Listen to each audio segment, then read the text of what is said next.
الحمد لله رب العالمين والعاقبة للمتقين والصلاة والسلام دائما على أشرف الأنبياء والمرسلين أما بعد أعوذ بالله من الشيطان الرجيم بسم الله الرحمن الرحيم محمد رسول الله والذين معه أشداء على الكفار رحماء بينهم تراهم ركعا سجدا يبتغون فضلا من الله ورضوانا سيماهم في وجوههم من أثر السجود صدق اللہ العظیم. بارگاہ رسالت والے رسالت میں ایک مرتبہ درود پاک کا نذرانہ پیش فرمائیے گا. اللهم صل على سيدنا نبينا شفيعنا حبيبنا مولانا محمد وعلى آل محمد كما تحب وترضى بأن تصلوا عليه صلاة والسلام عليك يا رسول الله محمد رسول الله.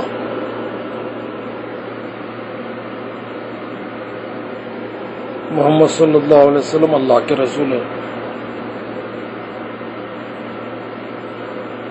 محمد الرسول اللہ صلی اللہ علیہ وسلم اور جو لوگ ان کے ساتھ ہیں والذین معہ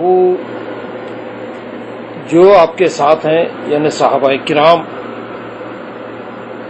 اشداء علی الکفار شدید ہیں سخت ہیں کفار پر زور آور ہیں کافروں پر رحماء بینہم نرم دل ہے آپس میں. صحابہ کرام کفار پر نہایت ہی شدید ہیں اور آپس میں نرم دل ہیں. تراہم رکعا سجدا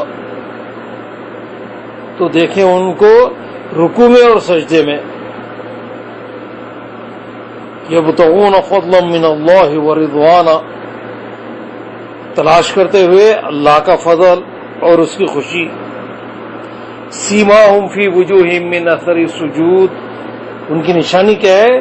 ان کے منہ پر ہے سجدے کے اثر یعنی چہرے پر سجدے کے نشانات ہیں. وہ اس کثرت سے عبادت کرتے ہیں صحابہ کرام. تو اس آیت کریمہ میں صحابہ کرام کے فضائل بیان کیے گئے کہ صحابہ کرام آپس میں نرم ہیں کافروں پر شدید ہے اور یہ ہمیشہ رکوع اور سجود میں رہتے ہیں عبادت کرتے رہتے ہیں اللہ کا فضل تلاش کرتے ہیں اور ان کی عبادت اس کثرت سے کرتے ہیں کہ چہرے پر ان کے سجدے کے نشان آ گئے پیشانی پر ان کے سجدے کے نشان ہیں. حضور نبی کریم صلی اللہ تعالی علیہ وسلم نے اپنے صحابہ کے بارے میں ارشاد فرمایا کہ میرے صحابہ کے بارے میں اللہ تعالیٰ سے ڈرو اور انہیں میرے بعد نشانہ نہ بناؤ. جس نے ان سے محبت کی اس نے مجھ سے محبت کی. سبب کیا ہے صحابہ سے محبت کرنے کا؟ کہ حضور صلی اللہ علیہ وسلم کے ساتھی ہیں تو حضور صلی اللہ علیہ وسلم سے محبت کی وجہ سے صحابہ سے محبت ہوتی ہے. تو جس نے ان سے محبت کی اس نے مجھ سے محبت کی وجہ سے ان سے محبت کی اور جس نے ان سے بغض رکھا اس نے مجھ سے بغض رکھنے کی وجہ سے ان سے بغض رکھا. جس نے انہیں تکلیف پہنچائی اس نے مجھے تکلیف پہنچائی اور جس نے مجھے تکلیف دی اس نے اللہ تعالیٰ کو تکلیف دی. اور جو اللہ تعالیٰ کو تکلیف پہنچائے تو قریب ہے کہ اس کو اللہ تعالیٰ اپنی پکڑ میں لے لے. حضور نبی کریم صلی اللہ علیہ وسلم نے یہ بھی ارشاد فرمایا کہ میرے صحابہ کو برا بھلا مت کہو.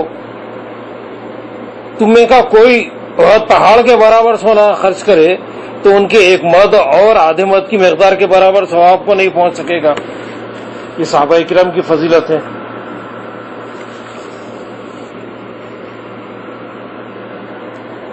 صحابہ کرام رضوان اللہ علیہم اجمعین کے بارے میں کوئی ایسی بات کہنا جس سے ان کا مقام و مرتبہ مجروح ہو براہ راست اللہ اور رسول کی ذات گرامی کو مجروح قرار دینے کی کوشش ہے. اور حضور نبی کریم صلی اللہ علیہ وسلم کی تعلیم و تربیت پر انگلی اٹھانا ہے. صحابی کس طرح بنتے ہیں؟ یہ حضور نبی کریم صلی اللہ علیہ وسلم کی صحبت سے صحابی بنتے ہیں. جس نے حالت ایمان میں حضور نبی کریم صلی اللہ علیہ وسلم کو پایا، آپ کی صحبت میں رہا اور خاتمہ ایمان پر ہو گیا تو وہ صحابی کہلاتا ہے. تو اگر صحابی پہ تنقید کرنا گویا حضور نبی کریم صلی اللہ علیہ وسلم کی تربیت و تعلیم پر انگلی اٹھانا ہے. جن کو اللہ کے رسول صلی اللہ علیہ وسلم سے محبت ہوگی، ان کا دل صحابہ کرام کی عظمت و محبت سے بھی بھرا ہوا ہوگا. اور یہ صحابہ کرام کی ذات پر تنقید کرنا یہ رافضیت و شیعت کی علامت ہے. اور یہ جراثیم جو ہے غیر مخلدین میں بھی ہیں. شیعت کے مکمل جراثیم ہیں. شیعت کے جراثیم، قادیانیت کے جراثیم، وہابیت کے جراثیم، خارجیت کے جراثیم، تمام جتنے وائرس، جتنے جراثیم ہیں، تمام باطل فرقوں کے خامیاں، جراثیم سب ان میں موجود ہیں. اور یہ غیر مخلدین کہتے ہیں کہ صحابہ کرام رضی اللہ تعالیٰ عنہ کی ایک جماعت کو رضی اللہ عنہ کہنا مستحب نہیں. یہ غیر مخلدین کی جماعت کے مشہور عالم اور محدث نواب وحید الزمان نے اپنی مشہور کتاب کنز الحقائق میں اپنی جماعت کا عقیدہ بیان کیا ہے کہ صحابہ کرام کو رضی اللہ عنہم کہنا مستحب ہے، لیکن اب یہاں استثناء دے رہے ہیں کہ یہ لوگوں کو رضی اللہ تعالیٰ عنہ نہیں کہنا چاہیے. دیکھیے اب کتاب کنز الحقائق صفحہ 234 کی عبارت یہ دیکھیں کہ صحابہ اکرام کو رضی اللہ عنہم کہنا مستحب ہے، لیکن ابو سفیان، معاویہ، عمر بن العاص، مغیرہ بن شعبہ اور سمرہ بن جندب کو رضی اللہ تعالی عنہ کہنا مستحب نہیں. لا حول ولا قوت. اللہ تعالیٰ فرماتا ہے رضی اللہ عنہم ورضوا عنہ کہ اللہ ان سے راضی اور وہ اللہ سے راضی ہیں. تو صحابہ کرام کے بارے میں اس قسم کا عقیدہ شیعت اور رافضیت کی پیداوار ہے. یہ محدثین اور اہل سنت جماعت کا عقیدہ نہیں ہے. غیر مخلدین کا یہ عقیدہ بھی ہے کہ صحابہ کرام میں سے کچھ لوگ معاذ اللہ فاسق تھے.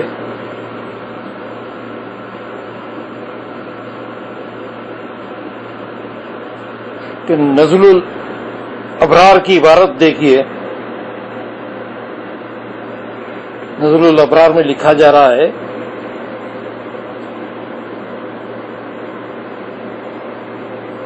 کہ صحابہ میں سے کچھ لوگ معاذ اللہ فاسق بھی تھے، جیسے ولید، اور اسی طرح کی بات معاویہ،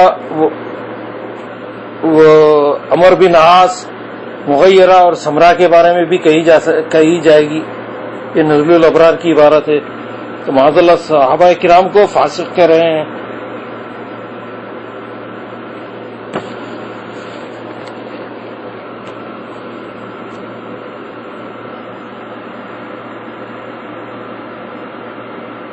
اور اب دیکھیں کہ غیر مخلدوں کا عقیدہ ہے کہ حضرت ابو بکر، حضرت عمر، حضرت عثمان، حضرت علی اور حضرت حسن رضی اللہ عنہ میں سے کون افضل ہے ہمیں اس کا پتہ نہیں. نواب وحید الزمان ہدیۃ المہدی میں لکھتے ہیں کہ ہمیں معلوم نہیں کہ ان پانچوں میں سے افضل کون ہے اور کس کا مقام اللہ کے یہاں اعلیٰ و عرفہ ہے. ان میں سے ہر ایک کے متعلقین بہت ہیں، البتہ فضائل کی کثرت سیدنا علی اور سیدنا امام حسن کو حاصل ہے، اس لیے کہ ان کو شرف صحابیت بھی حاصل ہے اور اہل بیت میں سے ہونے کا بھی شرف حاصل ہے. محققین کا قول یہی ہے. یہ ہدیۃ المہدی میں لکھ رہے ہیں، جبکہ اہل سنت والجماعت کا عقیدہ ہے کہ خلفائے راشدین ترتیب سے افضل ہیں. سیدنا صدیق اکبر، سیدنا عمر فاروق، سیدنا عثمان، سیدنا علی مرتضی رضی اللہ تعالیٰ عنہ، یہ چاروں کی ترتیب ہے. اور غیر مخلدین کا مذہب یہ بھی ہے کہ بعد والے لوگ جو ہے یعنی غیر صحابی صحابہ سے بھی افضل ہو سکتے ہیں.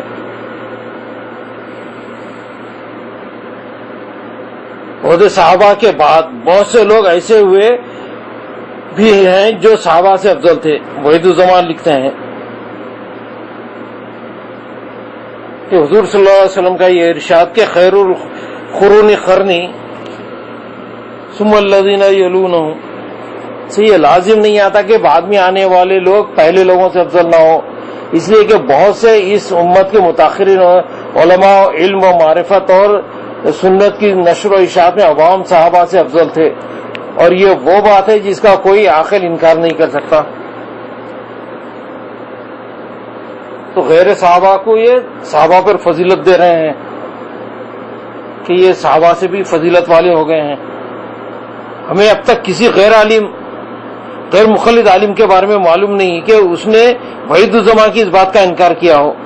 اس لیے یہ عقیدہ بھی اس جماعت کا مسلمہ عقیدہ ہے. کسی نے بھی کوئی نام نہاد اہل حدیث جو ہے وحید الزمان کی اس عبارت کا انکار نہیں کیا. غیر مخلدین کا ایک عقیدہ یہ بھی ہے کہ امام مہدی حضرت سیدنا ابوبکر صدیق اور سیدنا عمر فاروق رضی اللہ تعالیٰ عنہما سے افضل ہیں، اور ان کی دلیل یہ ہے، وحید الزمان لکھتے ہیں کہ موقع بات یہ ہے کہ صحابی کو صحبت کی فضیلت حاصل ہے جو ولی کو حاصل نہیں، لیکن ممکن ہے کہ کچھ ولیوں کو فضیلت کی کچھ دوسری وجہ حاصل ہوں جو صحابی کو حاصل نہیں ہے، جیسا کہ ابن سیرین سے صحیح سند سے مروی ہے کہ ہمارے امام مہدی حضرت ابوبکر اور حضرت عمر رضی اللہ تعالیٰ عنہ سے افضل ہوں گے. ہمیں پتہ نہیں کہ کسی اہل سنت نے اس دلیل سے حضرت ابوبکر اور حضرت عمر رضی اللہ تعالیٰ عنہ پر امام مہدی کی فضیلت ثابت کی ہے.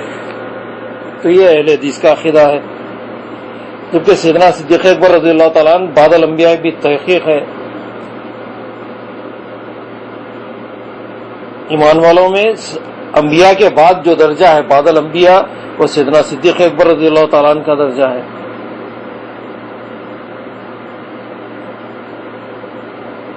غیر مخلدوں کا مذہب یہ ہے کہ خطبہ جمعہ میں التزاماً خلفائے کرام کا نام لینا بدعت ہے. وحید الزمان لکھتے ہیں اہل حدیث خلفاء اور سلطان وقت کا خطبہ جمعہ میں نام لینے کا التزام نہیں کرتے، اس لیے کہ ایسا کرنا بدعت ہے کہ حضرت صلی اللہ علیہ وسلم صحابہ کرام سے منقول نہیں. دیکھ رہے ہو کہ خلفائے راشدین کا نام لینا بدعت ہے، اس لیے کہ حدیث میں نہیں ہے کہ حضور نبی کریم صلی اللہ علیہ وسلم نے نام نہیں لیے تھے. تو خلفاء کب بنے؟ یہ خلافت کا دور کب ہے؟ حضور نبی کریم صلی اللہ علیہ وسلم کے وصال کے بعد. خلیفہ اول سیدنا صدیق اکبر کے بعد سیدنا فاروق اعظم، پھر عثمان غنی، پھر سیدنا علی مرتضیٰ رضی اللہ تعالیٰ عنہ. تو یہ دور رسالت کے بعد ہے. یہ تو خطبہ میں کس طرح سے لیا جاتا ہے؟ بلکہ سیدنا صدیق اکبر کے زمانے میں خلافت میں اب دوسرا خلفاء کا نام کس طرح لیا جائے گا؟ تو ایک ایک دور آگے جیسا بڑھتا جائے گا تو نام لیا جائے گا. تو بہرحال یہ خطبہ جمعہ میں خلفائے راشدین کا نام لینا بدعت ہے. اور بدعت کسے کہتے ہیں؟ بدعت گمراہی کو کہتے ہیں، اور بدعتی کا ٹھکانہ جہنم ہے. تو نام نہاد اہل حدیث غیر مخلد یہ کہنا چاہ رہے ہیں کہ خطبہ جمعہ میں خلفائے راشدین کا نام لینا بدعت ہے، یعنی گمراہی ہے، اور اس کا انجام یہ ہوگا کہ وہ جہنم میں ڈھکیل دیا جائے گا. استغفر اللہ. غیر مخلدین کے مذہب و عقیدے میں صحابی کا قول دین و شریعت میں حجت نہیں. یہ مسلسل یہ لکھتے چلے جا رہے ہیں. یہ فتاوی نظیریہ کی بھی عبارت ہے کہ صحابی کا قول کوئی حجت نہیں. اور پھر آگے لکھ رہے ہیں کہ صحابی کا فعل بھی حجت نہیں ہے، نہ قول ہے نہ فعل ہے. نواب صدیق حسن خان لکھ رہے ہیں وہ فعل الصحابی لا یصلح للحجہ.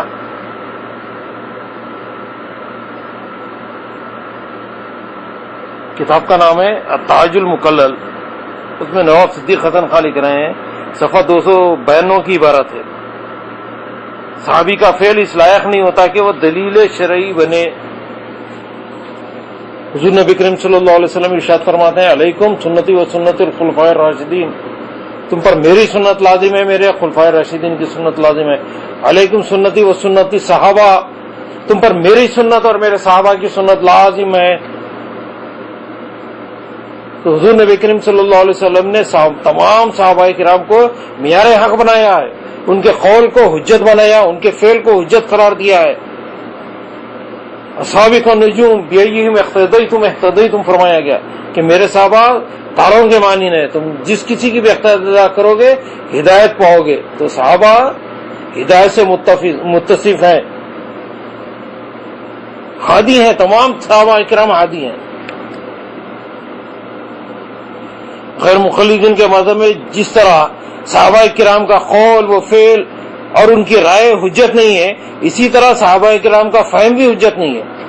لا حول ولا قوت. فتاوی نظریہ میں لکھا ہے،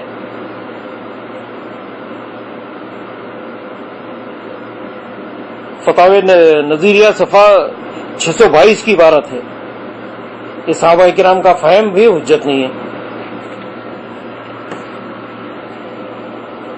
اور غیر مقلدین کے اکابر و اصاغر نے خلفائے راشدین میں سے بطور خاص سیدنا عمر فاروق رضی اللہ تعالیٰ عنہ کو اپنے قلم کا اپنی کتابوں میں بہت زیادہ نشانہ بنایا ہے، اور ان کی شخصیت کو مجروح کرنے کے لیے تمام وہ حربے استعمال کیے جن کا استعمال سیدنا عمر فاروق رضی اللہ تعالیٰ عنہ کے بارے میں شیعہ کرتے ہیں. ہدف دونوں فرقوں کا سیدنا عمر فاروق رضی اللہ تعالیٰ عنہ کی ذات کو متون کرنا ہے، بس انداز کا فرق ہے. یہ نام نہاد اہل حدیث کو سیدنا عمر فاروق سے اس لیے بھی دشمنی ہے کہ سیدنا فاروق اعظم رضی اللہ تعالیٰ نے تراویح کی باضابطہ جماعت شروع فرمائی، اہتمام کے ساتھ باجماعت 20 رکعت، اور مساجد میں عورتوں کے داخلے پر پابندی عائد فرمائی. تو ان وجوہات کی بنا پر یہ نام نہاد اہل حدیث سیدنا فاروق اعظم رضی اللہ تعالیٰ عنہ کی شدت سے مخالفت کرتے ہیں. یہ بےہودگی کی آخری حدیں کراس کرتے ہیں. یہ کیوں لکھتے ہیں کہ سیدنا عمر فاروق رضی اللہ تعالیٰ موٹے موٹے مسائل میں غلطی کرتے تھے اور ان کا شرعی حکم انہیں معلوم نہیں تھا. چنانچہ تاریخ محمدی یہ کتاب میں محمد جوناگڑی لکھتے ہیں، یہ محمد جوناگڑی کا ترجمہ قرآن بھی ہے، اس میں بھی گستاخیاں بھرے ہوئے ہیں، جا بجا ترجمہ قرآن میں گستاخیاں کی ہیں اس نے. تو تاریخ محمدی میں محمد جوناگڑی لکھتے ہیں، پس آؤ سنو، بہت سے صاف صاف موٹے موٹے مسائل ایسے ہیں کہ حضرت فاروق اعظم نے ان میں غلطی کی، اور ہمارا اور آپ کا اتفاق ہے کہ فی الواقعہ ان مسائل کے دلائل سے حضرت فاروق اعظم بے خبر تھے. استغفر اللہ الذی لا الہ الا هو الحی القیوم من کل ذنب واتوب الیہ. تو تاریخ محمدی صفحہ 41 کی عبارت ہے یہ کہ سیدنا عمر فاروق رضی اللہ تعالیٰ عنہ دین کے بہت سے مسائل میں بے خبر تھے، وہ موٹے موٹے مسائل میں بھی غلطی کرتے تھے اور شرعی حکم انہیں معلوم نہیں ہوتا تھا. پھر نام نہاد اہل حدیث کیا کریں، 10 مسئلوں میں حضرت عمر کی بے خبری ثابت کرنے کے بعد جوناگڑی لکھتا ہے یہ 10 مسئلے ہوئے، یعنی 10 اوپر مسائل بیان کیے کہ دیکھو فاروق اعظم غلط مسائل بیان کیے بولے. اس کے بعد لکھ رہا ہے یہ 10 مسئلے ہوئے، ابھی تلاش سے ایسے اور مسائل بھی مل سکتے ہیں. یعنی ابھی تو ہم 10 غلطیاں پکڑے سیدنا فاروق اعظم کی، اب ان کی شخصیت کو بھی جب ہم تلاش کریں گے ان کے مسائل کو تو بے حساب غلطیاں پائیں گے ہم.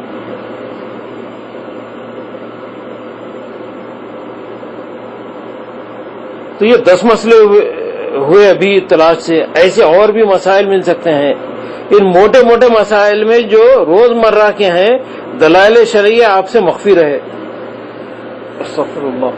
یعنی سیدنا فاروق اعظم رضی اللہ تعالیٰ عنہ روز مرہ کے جو چھوٹے چھوٹے مسائل رہتے وہ مسائل سے بھی واقف نہیں، اور شرعی دلائل آپ کے پاس نہیں تھے وہ. اللہ اکبر.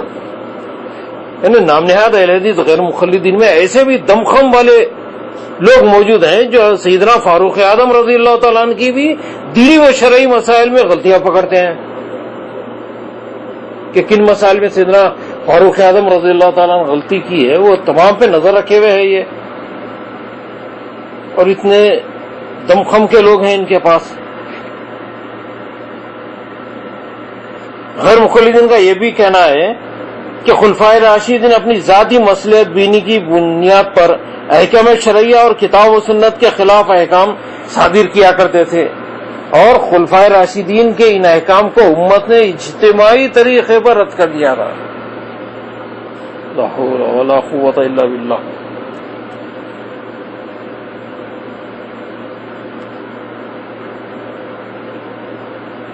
تو صحابہ کرام پہ کتنی بڑی تہمت ہے یہ کہ احکام شرعیہ کے خلاف احکام نافذ کرتے تھے. وہ کس لیے؟ اپنی ذاتی مصلحت بینی کی بنیاد پر صحابہ کرام احکام شرعیہ میں اور کتاب و سنت کے خلاف احکام صادر کیا کرتے تھے، یہ ذاتی منفعت کے لیے.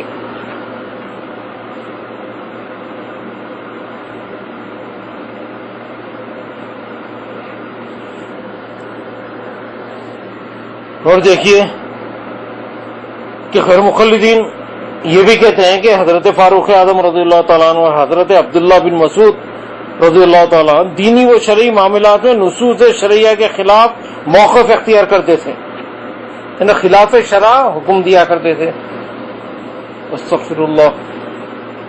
حضور نبی کریم صلی اللہ علیہ وسلم نے صحابہ کی پیروی کا حکم دیا ہے کہ میرے صحابہ کی اطاعت کرو، اور خاص طور پر خلفائے راشدین کی علیکم سنتی و سنت الخلفاء الراشدین فرمایا گیا، میرے خلفاء کی بھی. تو سیدنا فاروق اعظم رضی اللہ تعالیٰ عنہ خلیفہ دوم ہیں. آپ کے بارے میں لکھا جا رہا ہے کہ دینی وہ شرعی معاملات میں نصوص شرعیہ کے خلاف موقف اختیار کرتے تھے. یعنی سیدنا فاروق اعظم رضی اللہ تعالیٰ عنہ کتاب اللہ اور سنت رسول اللہ کے خلاف میں فتاوی جاری کرتے تھے. یہ کتنا بڑا الزام ہے سیدنا فاروق اعظم کی ذات پر.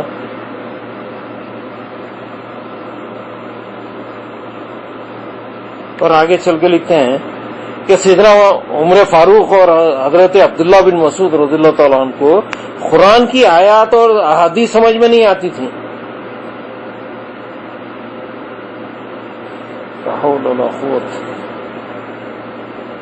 یہ لکھ رہے ہیں جامع سلفیہ بنارس کے ندوی و سلفی.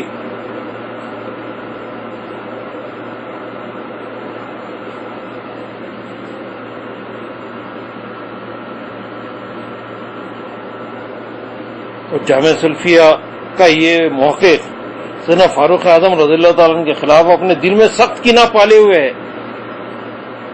جس عمر فاروق رضی اللہ تعالیٰ عنہ کے بارے میں اللہ کے رسول صلی اللہ علیہ وسلم کا ارشاد ہے کہ جس راہ سے عمر گزرتے ہیں شیطان اس راہ سے نہیں گزرتا، اور جس عمر فاروق کے بارے میں اللہ کے رسول صلی اللہ علیہ وسلم کا ارشاد ہے کہ شیطان عمر کے سائے سے بھی بھاگتا ہے، اور جس سیدنا عمر فاروق رضی اللہ تعالیٰ عنہ کے بارے میں حضور نبی کریم صلی اللہ علیہ وسلم کا ارشاد ہے کہ اللہ نے حق کو حضرت عمر رضی اللہ تعالیٰ عنہ کی زبان پر نازل کیا ہے، اور جس سیدنا عمر فاروق رضی اللہ تعالیٰ عنہ کی یہ شان تھی کہ قرآن میں 20 سے زیادہ آیتیں حضرت عمر رضی اللہ تعالیٰ عنہ کی خواہش کے مطابق اللہ تبارک و تعالیٰ نے نازل فرمائی.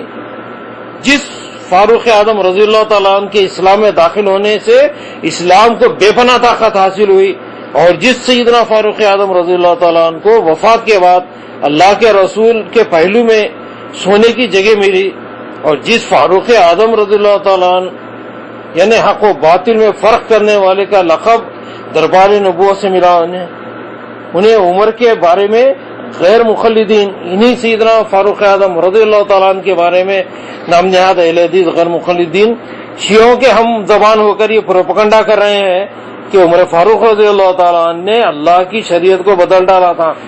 استغفر اللہ الذی لا الہ الا هو الحی القیوم واتوب الیہ. تو سیدنا فاروق اعظم رضی اللہ تعالیٰ عنہ پر یہ الزام ہے کہ قرآنی حکم کو بدل دیے اور قرآن مجید کے حکم میں ترمیم کر دی تھی.